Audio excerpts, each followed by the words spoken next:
Nüüd aga vaatame seda, mis toimub praeguse lume ja jääga õues ja katustel.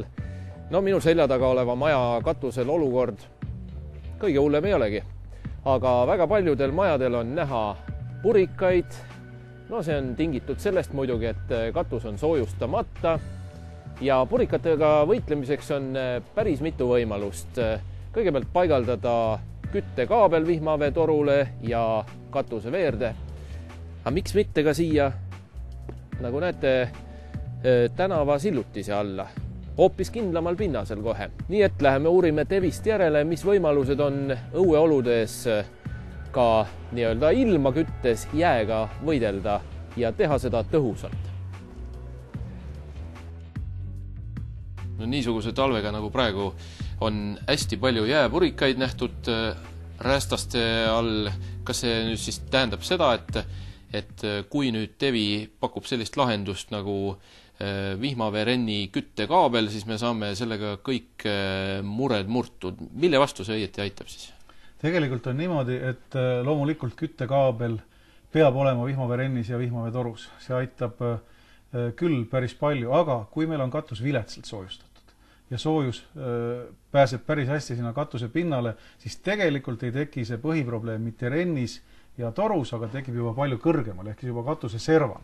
Ja kõige ohtlikumad tegelikult ongi need juhtumid, kus see jää tekib siin pool meetrit kuni meeter kõrgemal juba katuse serva peal.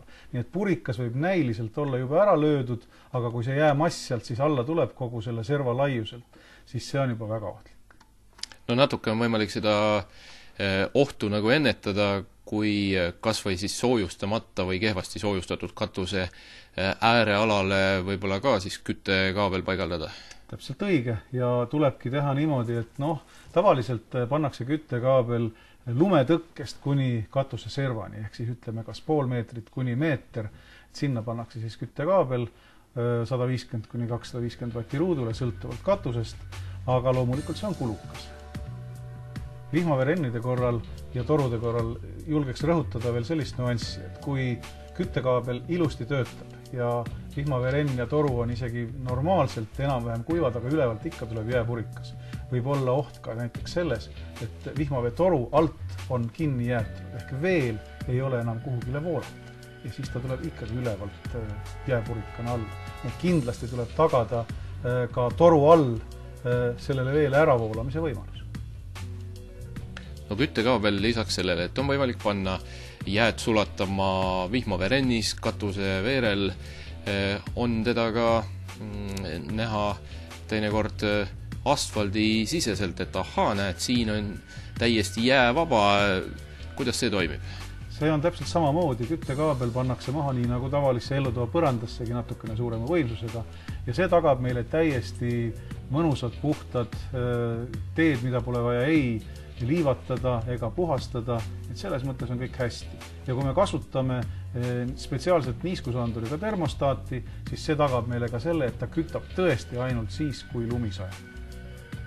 No veel maa sisse vaadates siis on paljudel suvila või eramaja omanikel selline mure ju, et veetorud on teinekord ära külmunud, lausa lõhki külmunud. Selle vastu on samuti küttekaabel olemas. Absoluutselt, päris mitut tüüpi isegi. Toru peale saab panna küttekaablit, toru sisse saab panna küttekaablit. Nii et selles mõttes erinevad lahendused erinevateks vajadusteks, aga kindlasti tuleb teada seda, et ainult küttekaabel nüüd imet ei tee, et kui meil toru on soojustamata ja jookseb näiteks ikkagi õues, siis ainult kaabel teda küll sulana ei hoia, et lisaks peab ikkagi soojustus ka ümber olema. Nii, ja kui see nüüd torusisene küttekaabel on, see tähendab seda, et ma nüüd külma vett enam kraanist ei saagi? Tegelikult on selle küttekaabli võimsus ainult 9 vatti jooksva meetri kohta, mis tõepoolest meile soojavett kuidagi teha ei saa.